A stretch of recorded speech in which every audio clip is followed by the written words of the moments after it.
Ito na mga kaisda, meron na tayong bagong strain na ating outcross.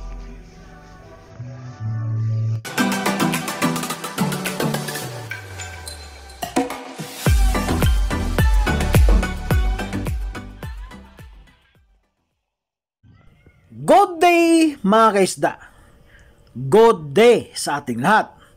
So mga kaisda, for today's video ay mag-a-update po tayo sa ating bagong outcross at bagong strain na nakuha natin. Ito po ay yellow lace topsword at saka flamingo.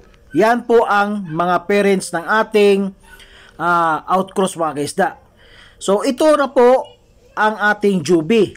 Yung kanina ay fry pa yun mga kaisda. So ito jubi na sila mga kaisda, no? Lagi nyo itong nakikita sa aking mga video mga kaisda, no? Pero hindi ko siya na talaga ng sariling video niya talaga mga kaisda, no? So ito na po mga kaisda, ginawa natin ng sariling video ang itong klaseng outcross na to. Dahil kahit ako ay tuwang-tuwa mga kaisda. So before tayo magpatuloy sa topic natin, ay magsha-shoutout muna tayo sa ating mga bagong kaibigan mga kaisda.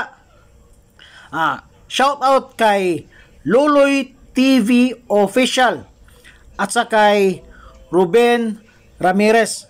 Shoutout mga kaidol. Salamat sa inyo sa inyong pag-comment mga kaidol, sa pagbigay niyo ng tips sa akin.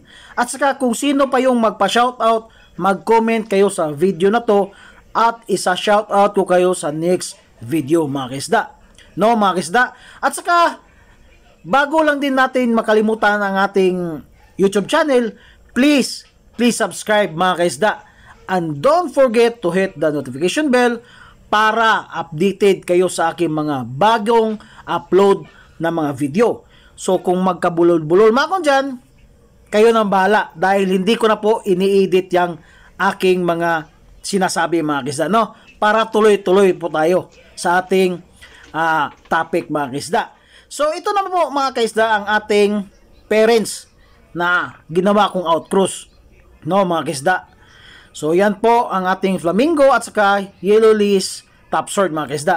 So yan po, makikita nyo po yan, siguro mga 2 months ago ay nag-release ako ng video na making new strain gapi mga kaisda.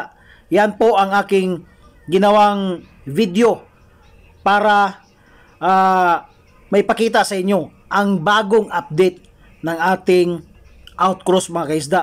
Yung fry na nila ngayon ay jubi na at malapit na din silang magiging breeder mga kaisda. Dahil ako mga kaisda ay namangha ako sa nakita ko mga kaisda na kanilang fry mga kaisda, no? 'Di ba? Kahit sino naman mamangha. So ito 'yun mga kaisda, no? Ito yung fry nila na may kunting nilagay namin dyan na female. Pero marami pa yan mga kaisda na hindi namin nakuha. Dahil marami yan sila sa isang drop lang mga kaisda. So, merong iba dyan na male at female andun sa kabilang trapan. So, ito lang muna ang sample namin. So, makikita nyo dyan mga kaisda, merong isang parang spare tail. Diba? Yan po ang isang outcross ng ating flamingo at saka yellow lace topsword mga kaisda. At saka makikita nyo sa katawan nila mga kaisda na snake skin na po sila, no? So nakuha ang genes sa male topsword mga kaisda, no? So nakakatuwa isipin na maraming tatlong klase ito sila mga kaisda no? Tatlong klase. At saka itong isang white fins mga kaisda, no? 4 pala yan sila na klase mga kaisda, no? So sa isang drop. So ayan po mga kaisda, oh. Nakakapagtaka, no? Maraming lumabas. At saka mga kaisda, meron akong isang surprise niyo sa inyo din mga kaisda, no? Maya ipapakita natin sa inyo. So yung sinasabi ko sa inyo na parang spare tail, mga kaisda, ay padadamihin natin yan, no? Malay natin sa pag-inbreed natin yan ulit ay may lumabas na talaga na spare tail. So isang isang strain na natin naman yan, mga kaisda, no? Bagong strain natin yan. Pasensya sa bulol-bulol, basta pasensya, hindi na ako mag-i-edit, tuloy-tuloy na to, mga kaisda. Di ba? So mga kaisda, yan po, tingnan nyo ng mabuti. Yan po ang ating outcross na mga jubi, mga kaisda, no?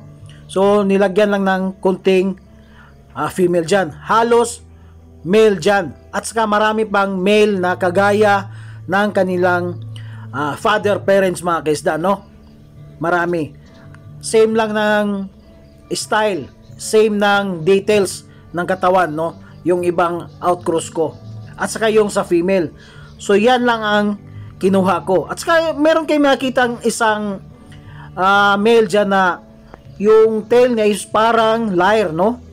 Parang lang, no? Kayo nang bahala kung anong pangalan nun, mga kaisda, no?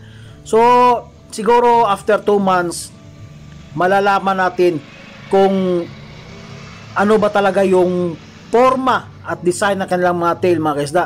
At saka nakita din ng ating isang kaibigan dahil naipost ko ito sa isang page, mga kaisda, at ito ang sinabi na kapatid yan doon sa aquarium, mga kaisda, no? Ito ang sinasabi ko sa inyo na yung parents ay top sword pero may dalawang lumabas na bottom sword. So pinakita ko po yan sa ating mga kaibigan na expert dahil beginners lang po tayo. So nakachamba po ako ng pag-outcross. So sabi niya sa akin, bah, ayos yan pre, may red tail, snake skin, bottom sword ka na, pabili naman yan, di ba? Ikaw ang may-ari niyan. So sobrang tuwa mo dahil meron na agad na bibili sa na-outcross mo. So sagot ko naman ay wag muna, padadamihin ko muna. So yan po, mga kaisda, ang aking iniingat-ingatan na dalawa, mga kaisda, no? Siguro mga 2 months mas hahaba pa yung sword nila, mga kaisda. So abang-abang kayo sa aking mga update niyan, mga kaisda, no?